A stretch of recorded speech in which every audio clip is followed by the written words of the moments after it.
If taking your shirt off feels uncomfortable, you're not alone. In this conversation, I explain the exact steps men in their 40s can use to get lean again without skipping ice cream in those moments after your kids win a game, your family wants to do Friday night pizza night, or you have to skip a beer when on a date night with your wife. We don't want to have to do those things. Hi, my name is Xavier Taylor, and I'm from the Atlanta, Georgia area, and I have been working with Coach Brian Perana for the last 2 years. Originally, I was a bit hesitant to join this program because I wasn't sure if it was going to work. I tried several crash diets with no success, but over the time we worked together, I've been able to drastically change my lifestyle, change my eating habits, change my activity habits, and I've been able to not only regain control of my physical health, but my mental health as well. Over the last 2 years we've worked together, I've lost about 45 pounds. Health has drastically improved, again, both mentally and physically, and I can't thank Brian Perana enough, and I keep recommending this program enough. Welcome back to Driven for Health podcast. This is the place where men in their 40s, 50s come to rebuild their health, get lean, feel strong again without sacrificing time with their family, their business, or their sanity. I'm Coach Brian. Today we're hitting a topic almost every guy my age, I'm 42, almost 43. They wonder, how do I cut fat without losing muscle or tanking my energy down? Throwing my life out of balance by doing something hard, weird, aggressive. I was going to record a day of eating and what that looked like, but I decided to push that off and realize this is way more important what my guys need to hear. A simple, no-nonsense guide to cutting fat for your real life. We're not talking about cutting for a bodybuilding stage, something like that, right? We don't need to be 8-pack abs or something. When we cut some of the fat off, say if you had 10, 20, or 40 pounds to lose, you're going to feel a lot more confident with your shirt off. You'll be able to keep up with your kids. My oldest two, Levi and Everett, are now faster than me. I am not that excited about it. They run cross country, and my oldest ran a marathon at 16 and 3:32, which is mind-boggling. Everett, that's Levi. Everett ran 19:04 in a 5K during cross country this year. Faster than I can run. Right now, at least. I need to get back, put my training wheels back on it, so to speak. But you also feel more connected in that physical connection with your wife.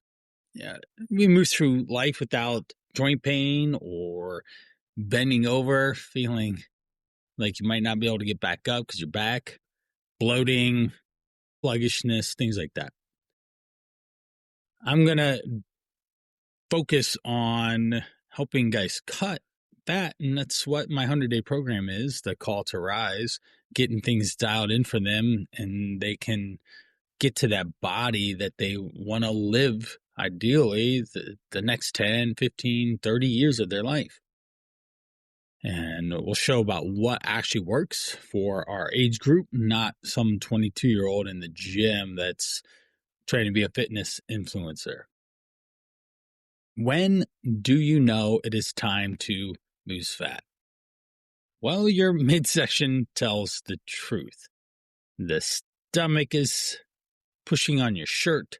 Your belt keeps expanding. The scale's going up. You're shy in vacation photos. Secondly, your energy is just not there at times where it used to be. The key times, of course, 3 p.m., but even, say for me, I read to my daughter at night. I start reading and I want to fall asleep if I'm not well rested and well taken care of. That's a problem for me. Not just your shirt, your belly push on your shirt, but your clothes just fit different. You might have to size up in a pair of jeans. Next thing you know, you're pushing a 40 instead of a 34. And that's a problem. We don't want to play. You don't want to wrestle with your kids. You don't want to do the honey-do list. These are all signs that things need to change. Now, how long should a cut last? Most men in their 40s are going to do best in chunks of time. Somewhere around 8 to 12 weeks for a focused fat loss phase.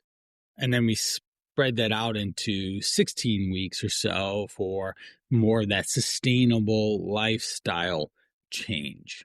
That's really important.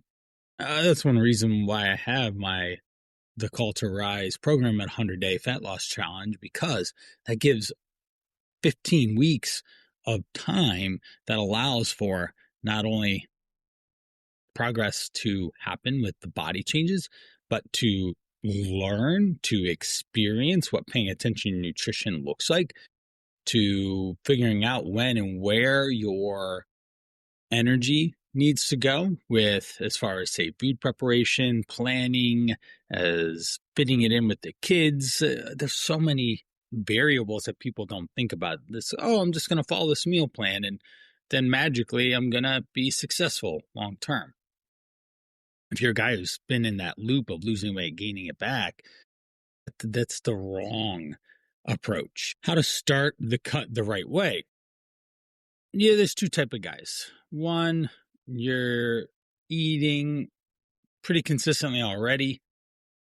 If you eat roughly the same things most days, then simply put, if you track for 1 or 2 weeks, that's going to help you figure out what to do, how to do it, which means that you'll start paying attention to how many calories you're eating, what's in the food that you're eating, and this will help you definitely understand a higher level of success to managing. Oh, I identify that it is actually my after 9 o'clock meal that's a problem. Or, oh, wow, I just went 6 hours without food. No wonder I ate 1,000 calories then.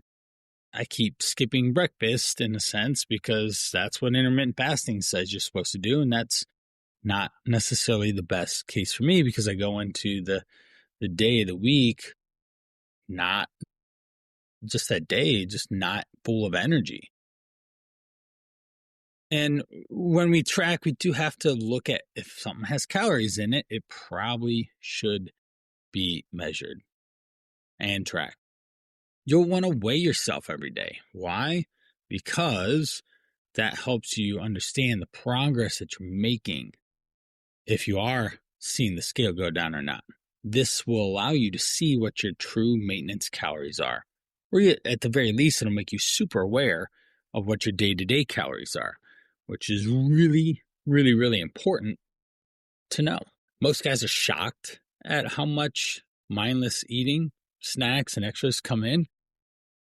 You just literally don't realize that this bite of food turns into 300-400 calories. That's not a good thing. Once you know your baseline, then you can start adjusting. And if you have been maintaining your weight, looking through a couple days worth of tracking will allow you to understand, oh, this is more my maintenance level calories, and will tell you, should I eat less, move more, combination of both. If type 2, if you're all over the place, you have absolutely no clue, you just wing it every single day, there's inconsistency, there's no patterns of behavior that show up one day to the next. Certainly a very easy start would be using a macro calculator, or you could go to episode number 5 where I talk about calories, how many you should have, and episode 6 talks about macros and setting those up properly. Then you're going to use you could go through those 2 episodes, but you could also use the macro calculator, and that'll allow you to at least give you a ballpark of where it might be. You track for 2 weeks consistently, step on the scale daily, and you will see what you need to adjust and what needs to happen there. How big should the calorie drop be? This is where guys mess up. People in general mess up. They want to go super hard, super fast, and do the no-calorie diet. The first two things that always come to mind are keto and intermittent fasting because they are popular. They are widespread. They are all over the internet. And those might not be the best ways for you to lose weight. What actually works then? A 200 to 300 calorie deficit per day works. Adding a bit of more steps. I just went through the strength pyramid, starting at episode 17, that will talk about how to set up the foundations of building a really good exercise program. Now, again, if we stay in a calorie deficit, then you're going to should be able to see progress show up on the scale, especially after 7 to 10 days, gentlemen. That's the time frame in which you are looking to manage your body weight. How do we set up macros? Well, it's not that hard. You can download an app. I'm a big fan of Chronometer. It has a lot of free features in it. MyFitnessPal is all right, but they put, say, the barcode scanner behind the paywall. I don't think you need to pay for one of these. I never have had any of my clients pay for it. If you want the extra data or the fancy graphs and you're like that, then sure. I find that most guys don't want to track more than they have to. They see how many calories they eat, how much protein, carbs, and fats, and you can do that in the free version. You're looking for roughly 0.8 to 1 gram per pound of body weight, or even more important, a lean mass if you're heavier. Say you're over 250 pounds, we're not having 225 grams of protein. The only time you could, say, have that is if you're a pretty active 300-pound male, but at that point, you'd probably be losing weight by paying attention to this. In the macro episode, generalize protein being somewhere for most guys is a low about 140, 150 to a high of maybe 200, unless you're really tall and just a bigger frame guy. But also, even with that, make sure that you understand what bigger framed actually means. Fats and carbs, moderate fats. I like to think of it like this: high protein relative to you, moderate carbs, lower fats. Why? Carbs are fuel. We need them. We need higher carbs to fuel strength, to fuel energy, to keep you moving in the right direction.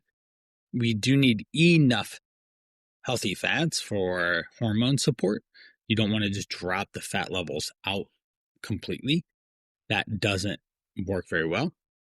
We can be a little bit more strategic around having higher carbs around your workouts to fuel the workouts. We don't want to go into a workout without fuel or gasoline in the gas tank, so to speak, to drive your car, meaning that your body is the car, the gasoline tank is your muscle, and the gasoline is stored carbohydrates.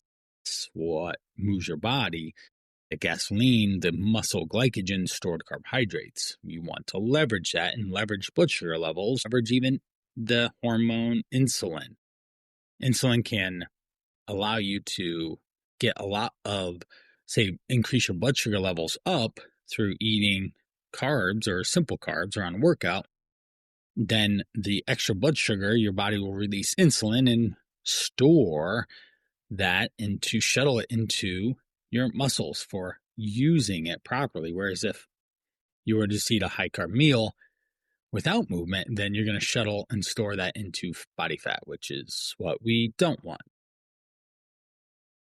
Big reason why you have your carbohydrates stored around the times of the day that you're going to move more and then eat more vegetables and lower carb meals at other times. You're going to have consistent protein throughout the day, say 40-ish, maybe 50 grams per bout of eating it, consuming it. This will allow you to maximize protein synthesis. There was a lot about only having 20 or 30 grams at one meal back a decade or two ago, but that's been dismissed through science. We still want to get that range of protein, and we'll disperse it ideally even throughout the day. Or maybe dinner has a little bit more and another meal has a little bit less. That is fine. How about meal planning versus eat whatever fits your macros? Well, life isn't perfect and life adjusts. Having kids makes things a little more challenging, and we want to find a high level of convenience. Us men in their 40s, we need structure. We don't need to endlessly make decisions around what I'm going to eat. And I'll say it pretty simple. Most guys are going to eat the same things on repeat. And once you figure out how many calories per meal, roughly 400, 500, 600 calories on average, and you have that 3 or 4 times a day, that's going to allow you to be in a calorie deficit to manage your weight goals. Here's a couple things. Eat whatever you want works better in theory than the reality. Oftentimes, if guys don't understand nutrition, they will go off track in a big way. All right. And we don't want that. Decision fatigue leads to more overeating than anything else will. And that's not a good thing. You will end up falling off track if you have to keep making more and more decisions. Okay. That's not a good idea. Now, whole foods always beat processed foods. They're literally going to be more filling. Think of an apple at about 100 calories and applesauce at 100 calories. The apple is going to be more filling by default, just the way that it is. Okay. Have repeatable meals makes life a lot easier. Now, if you email me, brian@brianpiranha.com, then I will send over my high protein meal guide that for 20 years, these are the meals that most people, period, I've worked with women too, and young adults to seniors, these are the common meals. I'd be happy to send it over to you. The common meals that they eat that they enjoy. Now, a couple examples would be having some eggs and fruit, or chicken with a form of vegetables and rice. Lean beef, a lean steak or lean ground beef with some vegetables and potatoes. Greek yogurt, high protein. I'm a big fan of Too Good or similar type high protein yogurt with berries, maybe some chia seeds. Protein shake for convenience in the day, not mandatory. But having combinations of those type of meals makes it really simple, easy, and repeatable, because then you can even bulk prep those food items, have them readily available for you. Cheat meals versus refeeds, right? I get this all the time. Can I have a cheat meal? Well, the honest answer, if your goal is to feel leaner, stronger, and more confident in your body, cheat meals will just slow you down. That's the version of, hey, I'm going to have a cheat meal or a cheat day and just eat whatever I want. I guess so, but it might slow you down. We don't want to cheat on your diet. Cheating is usually in the English language considered a bad word. Not unless you're playing a video game and you have the cheat code for infinity lives and you can win the game that way.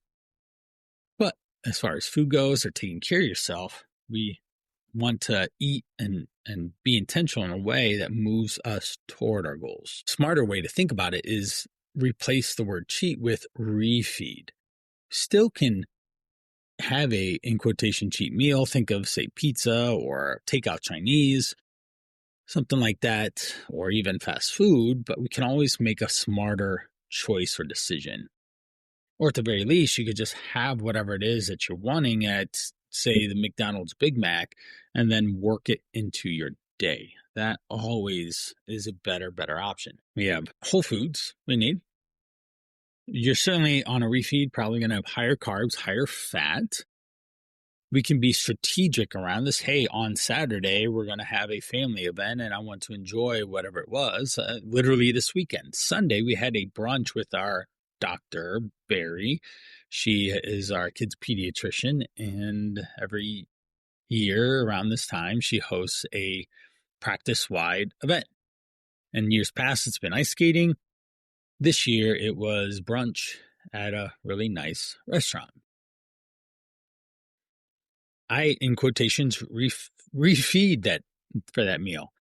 And I didn't really eat much the rest of the day. I had the chicken biscuit slider, the beef cheeseburger slider. I had chicken and waffles, eggs, bacon, ham, and these hash brown things they were all so good. And I had a Christmas ale too. But the rest of the day was pretty low key, as my oldest Levi would say. If you've got teenagers, and you know what I mean, low key is quite the phrase these days. If you are strategic with your refeeds, then they actually fuel recovery better. They actually put you into a fat burning position a lot better, allowing for better workouts the next day. And also, just consider this, a burger and fries of 1,200, 1,500 calories worth of that just hits a little bit different when you're in your 40s, 50s than it did at 22. But I'd also say if you wanted the burger and fries, you could totally make that taste really good with a 93 or leaner ground meat with just a low calorie bun. It could even, in quotations, get a keto bun, and then air fry some fries and just occasionally spray the fry with the cooking oil spray to crisp it up. And there you go. You could have yourself a 600 calorie, high protein burger and fry that actually is good. It reminds me of my client, Dan. He came saying, Brian, I can't give up these crack burgers. I said, oh. And the crack burgers were delicious, tasty amazingness that he was able to eat and enjoy, which was how they were exactly what they sounded. They had tons of fatty meat, lots of sugar was in them, cheese, bacon, all this stuff. And I literally just searched high protein, low fat crack burger, and voila, we found a recipe that would suit him. Maybe I'll put that recipe in the show notes.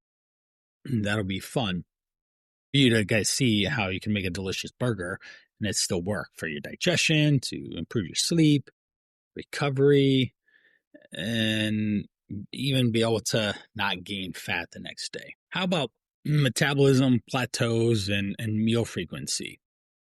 We just want to make sure that we don't ignore your biggest fat loss advantage comes to your everyday lifestyle, not what your metabolism is.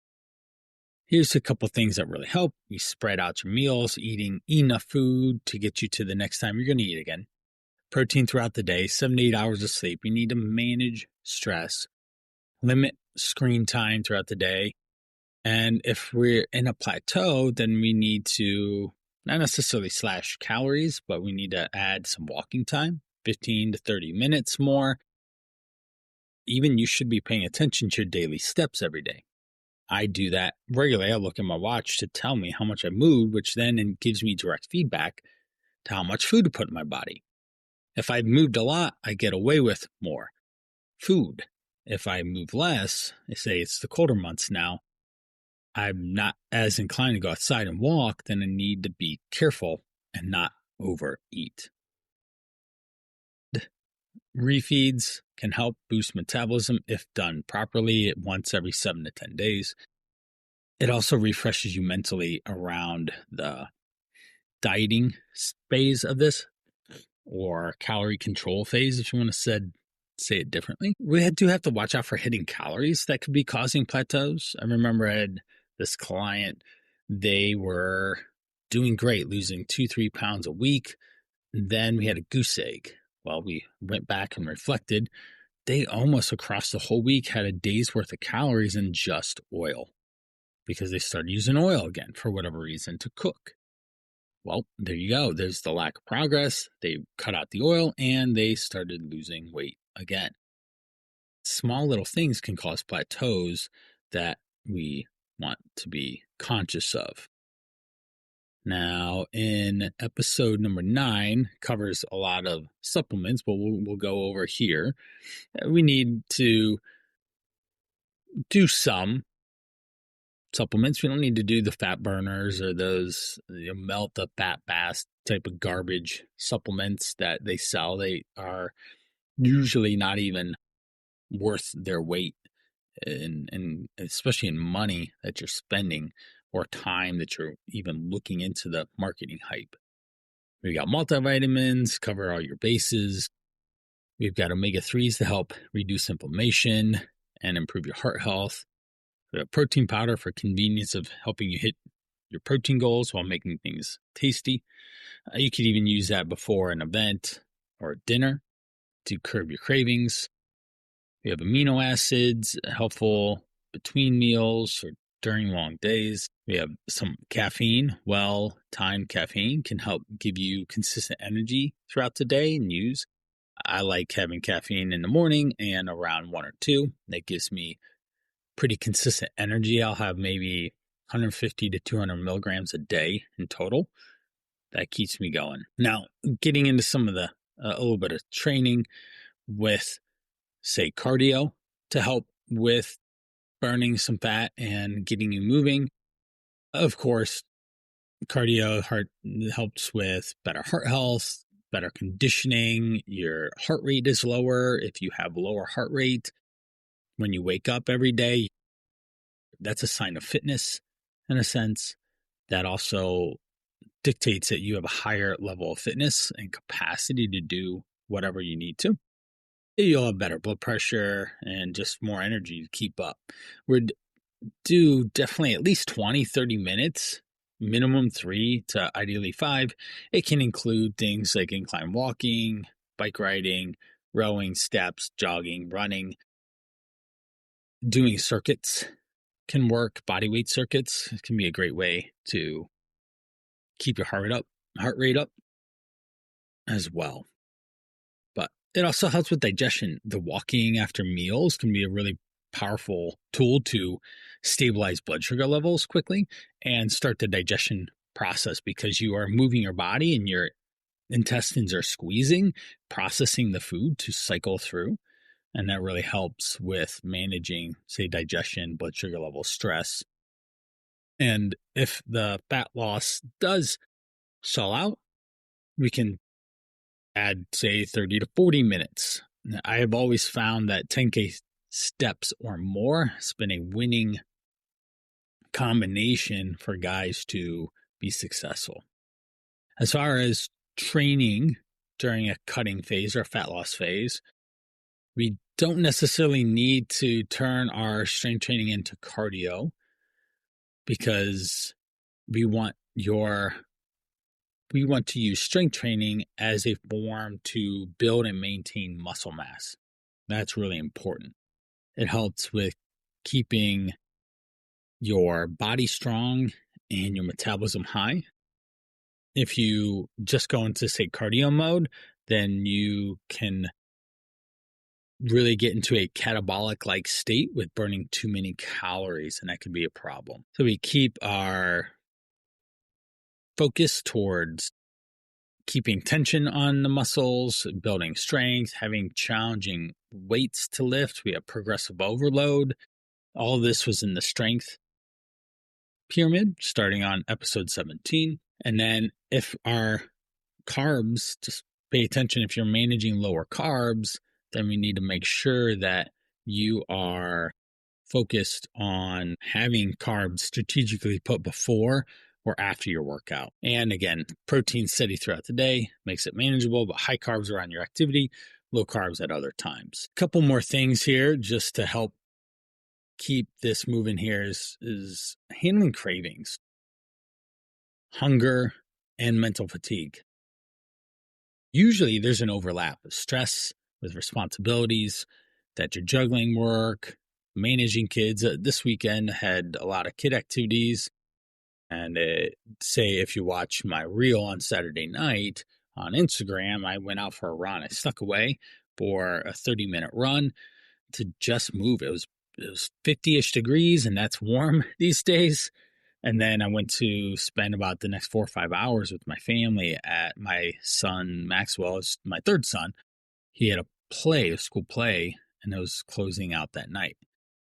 And so I moved my body, then did that. Then the next day we did a lot of holiday decorations because 'tis the season. Cravings will come if stress is high, if you're unplanned, if you're just winging it. And a lot of the tips that this whole podcast is built upon are to help you manage the overwhelm of your day-to-day and not get, say, slapped in the face with overeating. Now, managing the stress can limit late night binging especially around screens. And when we're looking at screen and falling into old patterns of behavior, you could just Netflix and chill and want to eat because your body is conditioned and trained in a way that you put food in your mouth when you do this certain activity. We do have to plan those calories in if that's something you do want to end the night with popcorn, or even, yes, I have had guys be successful having ice cream every day. We have to make sure that we keep tempting food out. John is a gentleman in Tucson. We have an ongoing conversation about his snacking, in a sense, especially in the evening, because he keeps buying food that he shouldn't have. John, stop buying the chocolate, man. Just have it occasionally and not in the house. This will be the best play here. And then also, lastly, in those times, if you are craving something, then after hours, then let's find an alternative. For me, I'll usually mix a cottage cheese with some protein powder to, say, chocolate, make it chocolatey. Throw in some PB2 for that chocolate peanut butter and put some whipped cream on it. And I'll have a 300-calorie high-protein chocolate peanut butter bomb. It tastes pretty good. And with managing some of the, say, cravings or hunger, or even the mental fatigue, is making sure that you have, say, your spouse, your partner to talk to, or a friend, to manage some of these challenges that are coming up and not letting it build up and result in a hunger or a craving. Now, you can cut fat at 40, at 50, at 60. I just had a 62-year-old gentleman get under 200 pounds first time in 33 years. What did he do? He managed a calorie deficit. He increased his activity, his steps, and his workouts, and it made all the difference with better nutrition. 33 years, never being under 200 pounds. He is thrilled to death. His name's Doug, and I have a YouTube video on and I worked with his wife as well, but they are thriving, working together, and he's down in the 192-ish range right now on his journey. So apply the things that we talk about, and you will see a lot of success in this fat loss journey of yours. So there it is, a real practical guide to cutting fat in your 40s, 50s. And it's about having a system, a process that allows you to manage it in your day-to-day life. That is such a huge underpinning on that simple fact of being held accountable, having a plan and a system of approach, and if you need to, someone to keep you on track. And that's exactly what we do in the Call to Rise. It's a 100-day fat loss challenge, and the goal is to, whether you even have a couple pounds to lose, but the goal is let's lose 20 plus pounds in those 100 days to radically change your body, your nutrition even more importantly, and the implications that has on your day-to-day life. That's really important, that you take care of yourself and you become a better man as a result of doing that. Well, you can find that at www.thecalltorise.com. Jump in, look to see if it's the right fit for you. I'm looking for right fit guys, men that want to take better care of themselves and focus on themselves first for the season of time to get their body right, their nutrition right, then be able to make a big impact in the world and their family, most importantly, but their careers as well. Take one piece of advice from this and move forward with it, gentlemen. Apply it today. And let's get to it. I'll talk to you in the next episode.